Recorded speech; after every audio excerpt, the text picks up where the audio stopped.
webinars. Let us proceed with your lesson, chapter 2, where we are learning about the different ancient river valley civilizations. We have completed the Harappan civilization, which belongs to our own country, or rather the Indian subcontinent. Today I am going to tell you about the Egyptian civilization, which has developed in the valley of river Nile.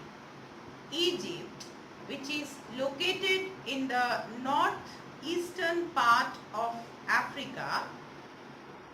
Basically, it is a desert land. It lies in the area of world's largest desert, Sahara Desert, and it is a dry place. Desert is a dry place. So how come a civilization had developed in the ancient time?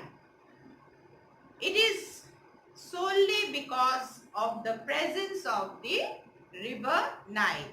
Nile is the longest river of the world, which flows from the middle of Africa till the Mediterranean Sea in the north.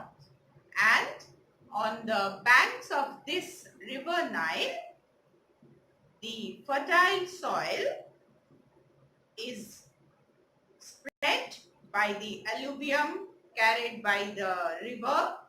The yearly flood helps to maintain the fertility of the soil, and so from the ancient time the people had settled down in this area.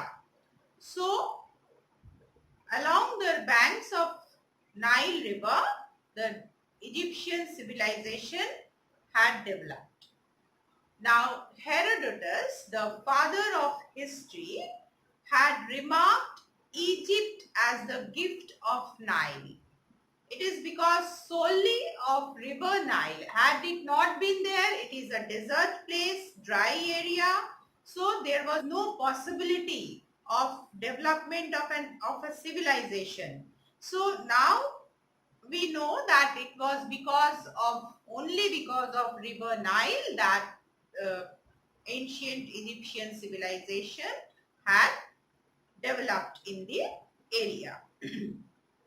Besides providing fertile soil, river Nile had provided the easy transportation for the Egyptian people. Also, it had provided ample amount of water throughout the year, which is very important for sustaining of life. And also the river provided the fish and water animals, birds. So the supplement of food was available for the people. Besides that, in this hot, dry climatic area, the area along the river was pleasant. So all these factors helped people to settle down and a civilization to develop. That is why Herodotus had called the Egyptian civilization, or rather the land of Egypt, as the gift of Nile. And also Egypt is known as the land of pyramids. What were the pyramids? Pyramids were the tombs of the Egyptian rulers. Now that we will learn gradually. Let us learn about the development of the Egyptian civilization. Like Harappan civilization, the towns and cities, they were settled down, and then gradual process. It was a gradual process towards the settlement of kingdoms in our Indian subcontinent. But in Egypt, it was an abrupt development. The settlement of people, and then suddenly the kingdom was set up.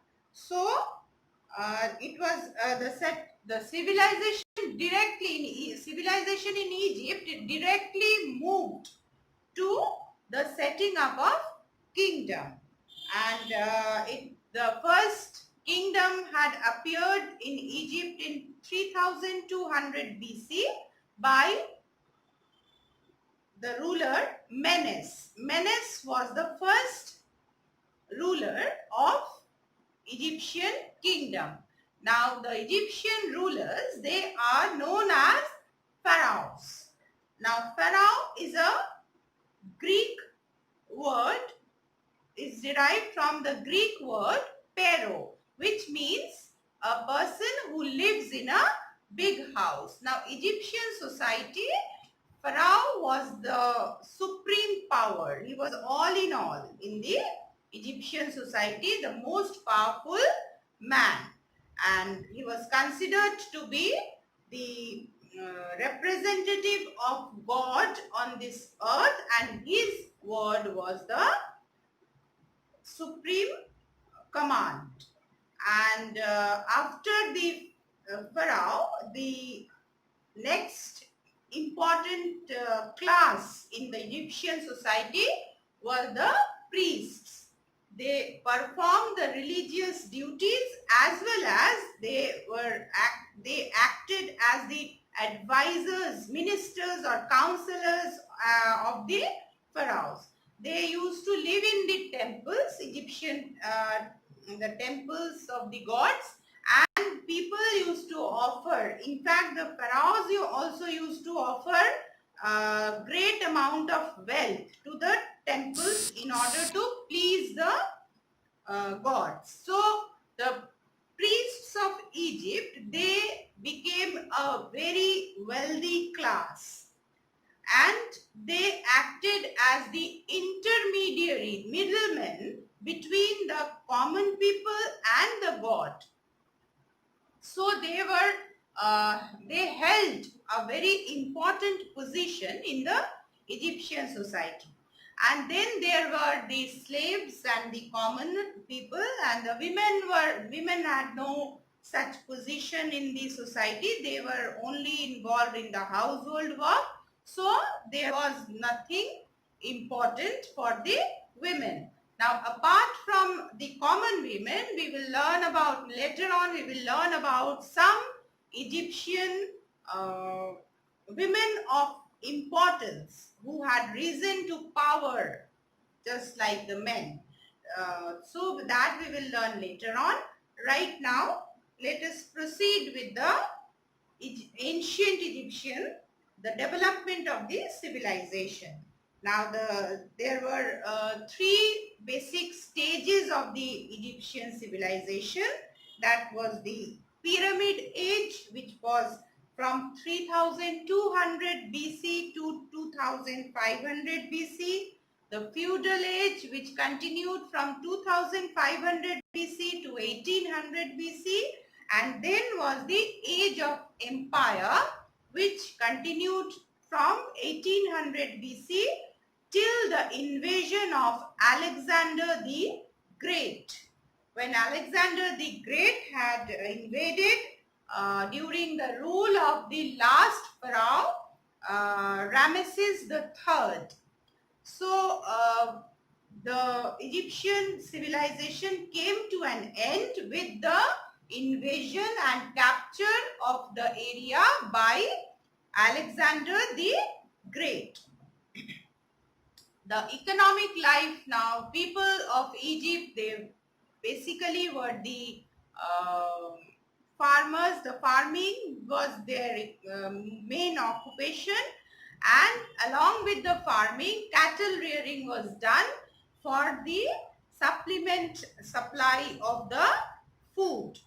Wheat and barley were the staple food. Along with that, the milk and meat and vegetables were also grown, and milk and meat from the domesticated animals were consumed. And the most important aspect of the Egyptian civilization was the pyramids. As I was telling you that Egypt is known as the land of pyramids. And what are the pyramids? They are the triangular structures built with the huge blocks of stones, acted as the tombs of the pharaohs and his family members. So we come across the pyramids, the tombs of Khufu, the Great Pyramid, which is the largest one, the Pyramid of Khufu, and then the King Thutmose was there, then Ramesses I was there. So there were many pyramids found along the Valley of the Kings near Cairo,